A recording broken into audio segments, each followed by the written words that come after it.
Como prometido, também a Adriana Weistock aqui de volta. A Adriana estava com a Adriele aqui. Adriana, bem-vinda mais uma vez. Falando sobre a União Europeia que está avaliando retaliar aquelas tarifas que os americanos, através de Donald Trump, anunciaram dias atrás. 10% de taxa agora, 25% em junho, por causa da oposição em relação à tentativa americana de controlar a Groenlândia, né? Exatamente, João. A gente começou a falar disso, né, quando eu entrei aqui mais cedo. E agora, para a gente trazer mais detalhes, o que seria essa retaliação da União Europeia? Essa retaliação chegaria a 93 bilhões de euros em tarifas contra os Estados Unidos. Isso faz parte de uma coisinha chamada Instrumento contra a Coerção Econômica, a ACI, que é um instrumento que a União Europeia tem desde 2023 para resolver litígios comerciais, né? Foi um pedido, inclusive, de Emmanuel Macron, do presidente francês, que acionasse esse mecanismo.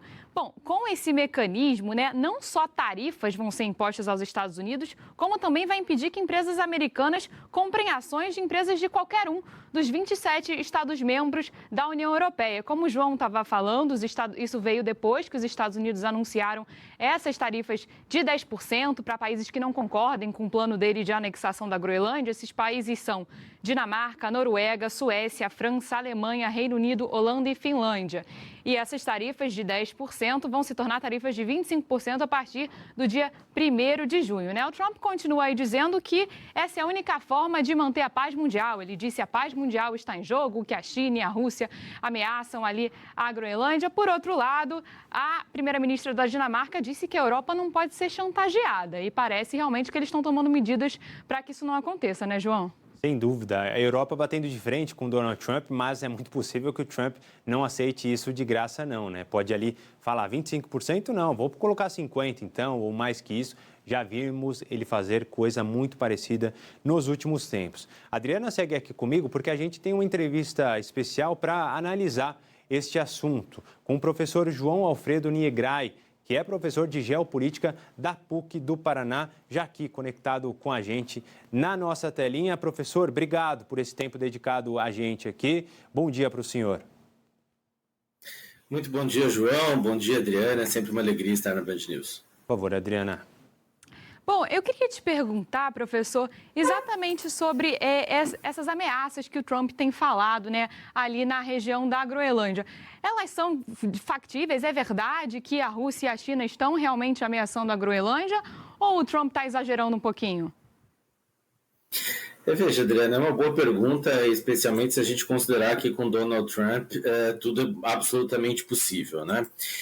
O pano de fundo dessas falas é a transformação física e econômica do Ártico, né? Então a gente tem aqui uma intenção declarada de adquirir a Groenlândia, que já havia sido ventilada no primeiro mandato de Trump, mas agora de forma muito mais coercitiva, quando Trump menciona punir economicamente aliados europeus para forçar um desfecho, algo que reforça o que eu venho chamando de diplomacia do bullying, né? Essa crise, ela não é só a Groenlândia, acho que ela é um teste de precedente, porque se as tarifas funcionarem para extrair concessões sobre soberania, abre-se um caminho para uma prática recorrente de coerção entre aliados, em que a simetria econômica substitui diplomacia.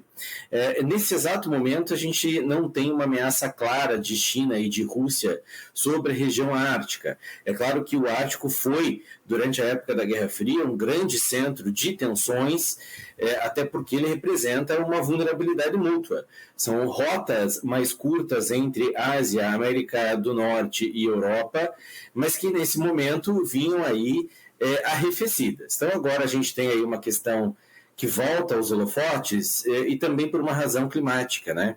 O recente degelo e degelo acelerado do Ártico vem deixando à mostra regiões que até então não eram assim tão exploráveis. E agora, com esse degelo todo, a gente tem que o Ártico é uma nova região de exploração, além de uma zona de vulnerabilidade geopolítica mútua para todos esses interessados. Professor, mais uma vez, bom dia ao senhor. Eu quero tratar desse tema sob o ponto de vista direto europeus e americanos. É uma aliança de muitos anos, muitas décadas, uma aliança que já superou guerras, conflitos que muitas vezes fizeram esses lados se opor, né, por uma razão ou por outra, mas que desde o pós-guerra, né, eles se mantiveram ali totalmente unidos. Claro que com tensões ali, tensões aqui, mas parece que esse é um fenômeno que está já entrando para a história realmente, né? Com esse primeiro ano de Donald Trump no poder, que ainda nem foi finalizado, né? O primeiro ano vai ser amanhã que comemoraremos, né? Celebraremos esse primeiro ano de Trump.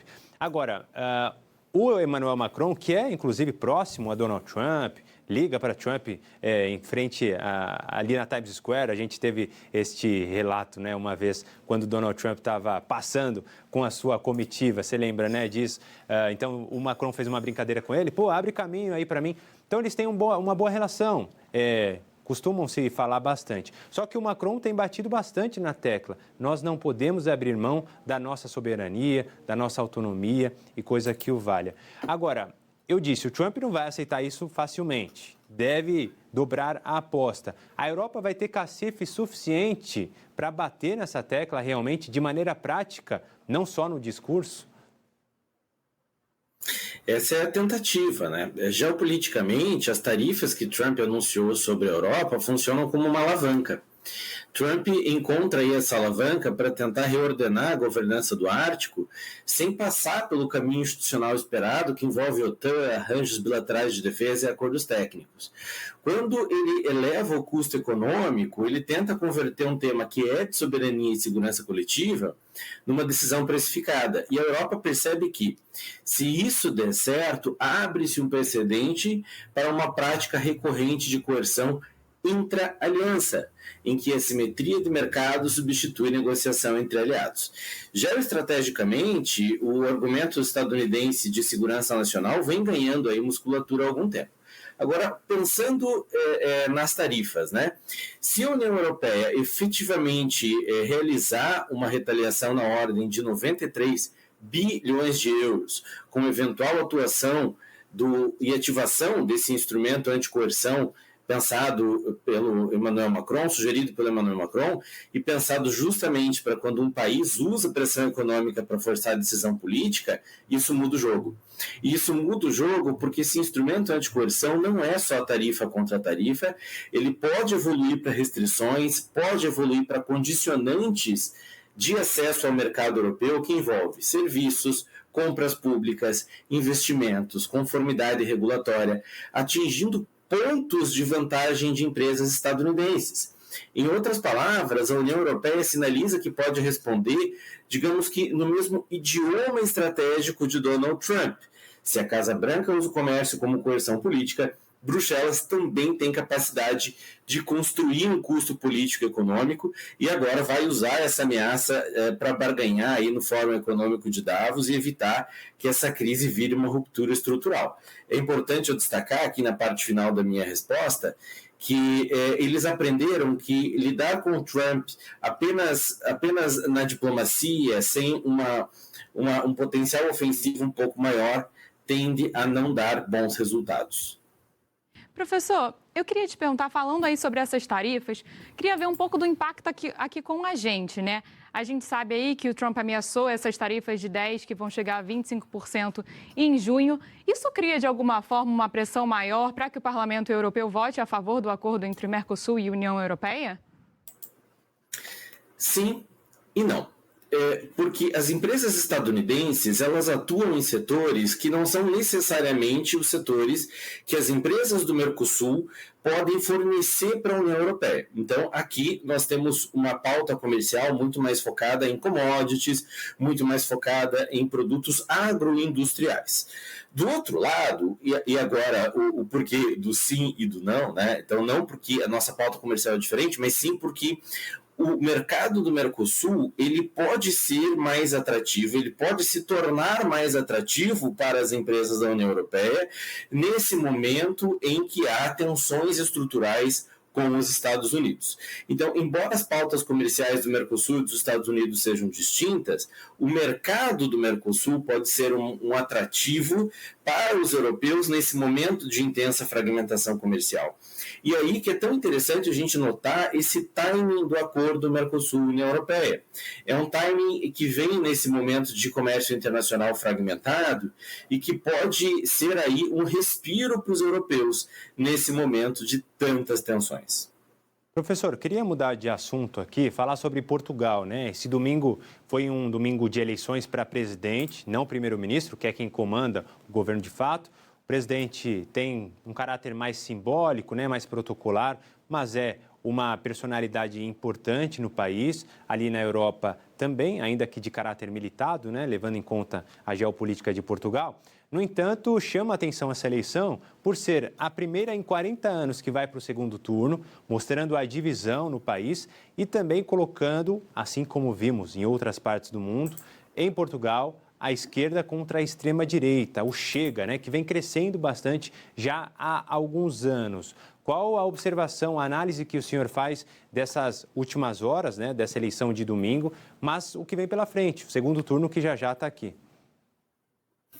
Essa eleição presidencial portuguesa que ocorreu ontem, ela mostra que essa dicotomia entre esquerda e direita, ela não é apenas brasileira, ela não é apenas estadunidense, mas é algo que vem ocorrendo pelo mundo todo. Então a gente tem aí o Antônio José Seguro, socialista, no segundo turno, com o André Ventura, que é o fundador do Chega, partido esse que é mais extremado à direita e que foi fundado em 2019, e que tem um foco em segurança, em anticorrupção e a crítica à imigração descontrolada. A gente teve agora em dezembro eleições no Chile, em que venceu um candidato também de direita, que foi, no caso chileno, José Antônio Castro, com uma pauta muito semelhante em relação à segurança e anticorrupção, né? Pelo que aparece nas análises que eu tenho visto, o Seguro do Partido Socialista, ele entra nesse segundo turno como um favorito por um motivo simples. Essa eleição, ela me parece que tende a virar um plebiscito sobre o partido de direita Chega, especialmente entre os eleitores moderados, que são do centro e do centro-direita. Enfatiza-se que o candidato da direita acaba tendo uma rejeição elevada e, por isso, uma dificuldade de ampliar sua base para além do seu núcleo de extrema-direita. Então, apesar desse salto histórico, o Chega enfrenta resistências para virar a maioria social num confronto direto. E ainda o fator tático importante, que são os votos do terceiro, quarto e quinto lugares, que não migram automaticamente nem para o candidato da esquerda, nem para o candidato da direita, até porque parte considerável do eleitorado português se considera ou liberal ou centrista, e por isso tende a preferir um presidente um pouco mais moderado, o que coloca aí alguns obstáculos na chegada ao poder do partido Chega. Professor, a gente vai ficar bem atento, né, ao resultado desse segundo turno em fevereiro, mas eu queria trazer mais um assunto com você, aproveitar que você está aqui com a gente. Queria falar um pouco do Irã. Nos últimos dias, né, a gente tem visto que a repressão aos protestos parece que está funcionando. A gente tem visto menos esses protestos, a gente começou a ver imagens de pessoas em Teherã em supermercados, né? A vida, de certa forma, em certos aspectos, voltando ao normal ali. Ao mesmo tempo, o governo iraniano confirmou aí quase 5 mil mortes e a gente lembra que o blackout continua, o apagão continua. Então é muito difícil para a gente aqui da mídia e para qualquer um, os familiares na diáspora, terem informações sobre o que está acontecendo no Irã, né? Eles estão sem internet e sem telefone até agora, dependendo aí do Starlink, do Elon Musk, de alguns artifícios, né? Bom, com a gente vendo essa repressão que aparentemente está funcionando, né? Funcionou. E o Trump recuando um pouco nas suas ameaças, a gente viu aí nos últimos dias ele ameaçando atacar, depois os países árabes falaram com ele, até Israel pediu para que ele retrocedesse um pouco nessas ameaças. Será que vai ficar tudo por isso mesmo? A gente viu um dos maiores movimentos, né, dos últimos anos. Pode ser que pare por aí ou ainda pode ser que a voz dos iranianos seja ouvida, professor? O que está acontecendo no Irã desde o fim de dezembro é uma combinação muito explosiva de crise socioeconômica aguda, um salto absurdo na contestação política do regime, né? A fagulha imediata tinha sido lá a deterioração econômica do país, mas o que a gente viu desde então foi algo que saiu muito rapidamente do terreno de protesto por preço para a lógica de protesto por legitimidade, né? Quando um ciclo de mobilização se nacionaliza, que foi o que a gente viu, e passa a produzir slogans cujo alvo é o núcleo do poder, o regime iraniano, mais uma vez, deixa de enxergar a rua como problema de ordem pública e passa a enxergá-la como tentativa de ruptura. O grande problema é que no Irã a gente tem hoje uma arquitetura de controle que nos ajuda a entender por que, por exemplo, o número de mortos varia de forma tão dramática, né? Então, anuncia-se 5 mil, outras organizações, outras ONGs anunciam até 16 mil mortos, ao mesmo tempo em que grupos de direitos humanos no exterior, com outras metodologias de verificação, anunciam números que potencialmente são ainda maiores. O elemento crucial aqui, do ponto de vista geopolítico, é que o Irã não é apenas um Estado que reprime por protestos, ele é um Estado inserido numa lógica de competição regional e sistêmica, né? Então, o regime iraniano interpreta grandes ondas de pessoas na rua como parte de um repertório de derrubadas que já aconteceu, não em países persas, mas em outros países árabes, né? E aí que é tão difícil o regime iraniano mudar. A resposta estrutural é que a República Islâmica ela foi desenhada para sobreviver a crises, e sobrevive a crises há décadas porque combina aí uma engenharia institucional, eu diria, bastante complexa. Então você tem o líder supremo, você tem guarda revolucionário, você tem polícia da moralidade, e isso tudo cria um bloqueio de transição em que mudar o regime não é fácil, né? E aí entra Donald Trump, mais uma vez, que teria ameaçado os iranianos de efetuar bombardeios e ataques ao Irã caso as mortes dos dissidentes não parassem, né? Então, esse bloqueio de internet, ele acaba tornando muito difícil para a gente entender se essas mortes elas efetivamente pararam ou se o governo vem bloqueando com sucesso os acessos à internet de dentro do país. Os Estados Unidos já fizeram em junho de 2024 julho de 2024, perdão, um ataque muito bem sucedido ao Irã, e eu acredito que há ainda esse receio no Irã de que outro ataque como esse seja feito. Mas como vem do Irã, a gente não tem clareza nas informações ou nos números. Valeu, professor. Obrigado, viu, professor João Alfredo Niegrai, professor de Geopolítica da PUC do Paraná. Um grande abraço para o senhor, viu? Obrigada, professor. Um grande abraço.